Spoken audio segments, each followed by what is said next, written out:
Hello to everybody watching this video. Today I'm going to be discussing and ranking all of the songs on Nogizaka46's fourth single, which is titled Seifuku no Mannequin. Once again, I filmed this video back to back with the previous video. Also, if anybody has returned from any of my videos, thanks for watching those. And if anybody is new here, you can watch those videos or don't. I'll be doing this ranking the exact same as my previous videos, starting from my least favorite song to my favorite song, and making comments as I go. With all that said, I will begin my ranking. In 6th place, I have put Koko Janai Dokoka. This song definitely began to make more sense when I found out that it was made for a kids' TV show, because the lyrics are quite simple and the song itself is more of a lullaby, and it is very simple, which makes sense for kids. I feel like the aesthetic of the music video worked for this song. I guess I did like the whole aesthetic of the video because everything seemed to match, and there were a lot of vintage things. Everything was kind of torn apart. The song overall, I think, is fine, but there isn't really much to it, and that is kind of why I put it in 6th. In 5th place, I have put Haru no Melody. It kind of has an old school feeling. I think it matches up to the earlier singles, I would say. Nothing about it, though, stood out to me. I guess in the lyrics, weather is kind of used to describe feelings at different times, which I found to be interesting. I think that it was something along the lines of the main character girl. She was waiting for spring so that she could be in a relationship, or that her relationship could start. However, by the end of it, she realized that it was still winter and that she's still single. I think that was said or something, and I found that to be very interesting. I don't know what to say about the video, honestly. There's a scene where Nagashima Seira is cutting Saito Chiharu's hair, I think, which I found to be very funny, because who does that? The members definitely looked like they were having a lot of fun. The video was very girly. They all had different coloured socks. I am not a fan of that choreography. No. I know that there isn't really much that could have been done with this song in terms of choreography, because it's kind of a park and bark song. However, that choreography, in terms of the song overall, I find it to be a little bit boring. It's just not my favourite.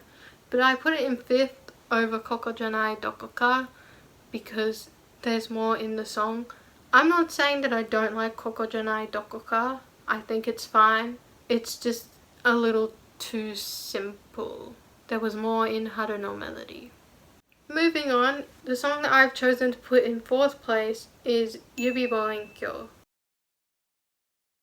I would say that this song is very, very fun, and I think that the fun vibes definitely match with the lyrics, because it's another kind of chase your dreams song, or imagine your dreams. I found this music video to be very, very interesting. I liked a lot of the imagery. I liked the upside down shot of Minami on the swing. I also really liked the mic stands that they have, because the mic stands have these very interesting designs on them. I think they have vines around them, which I thought looked really cool. But that huge eye that appeared in the sky at the end of it was a bit of a jump scare. In general, I find this song to be very fun, but it's not really one that I listen to very often. Moving on to 3rd place. In 3rd place, I have put Shibuya Blues. I would say that even though this song is quite simple, it is very, very nice to listen to. I love the harmonies. I found the song to be very, very calming, but I also found that the sound matched the sadness of the lyrics. I think that the lyrics were about a girl going to Shibuya to express her feelings because she's having difficulty in school and deciding her future, something along those lines. And I do think that the sound matched that very well. I also wonder if the title is called Shibuya Blues because it relates to both the sound. Well, actually, I don't know if it relates to the sound.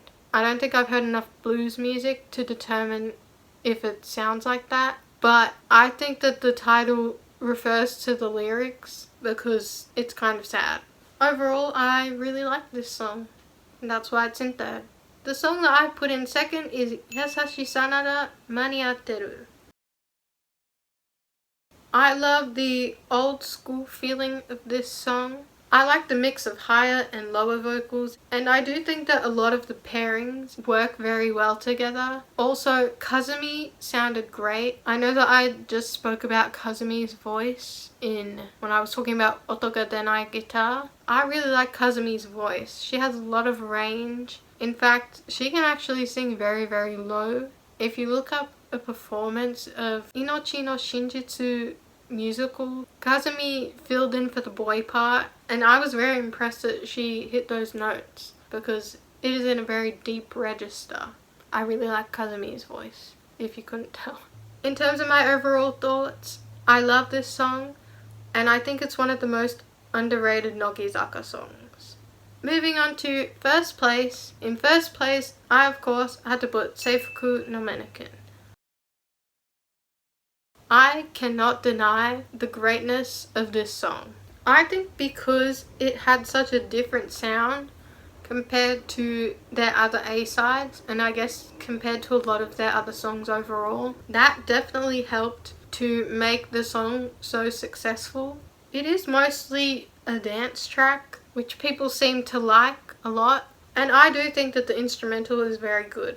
The lyrics happened, but I guess that describing someone as a mannequin is an interesting way to put how that person is concealing their emotions. It does make me wonder where Akimoto Yasushi dreams these ideas up from. Some of the comparisons that are made in the lyrics are super random. The music video definitely stands out because it is mostly choreography. I really liked how all of the members got to be in the video, whereas these days if they were to do this type of video again, they would probably just get backup dancers. I mean, I don't think that they'll do this type of video these days, but you know.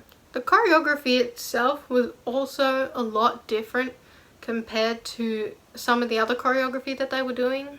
I find it funny how some of the back row members of the Senbatsu messed up their hair on purpose because they knew that they wouldn't be able to be seen from where they were standing in the hallway, because that hallway was super narrow for all those members to be in. Plus there were a lot of like flashing lights and kind of looked like lasers. Overall, this song is a big slay, and I definitely understand why it's so popular. That was my overall ranking of the fourth single. If anyone has watched to the end, thanks for watching.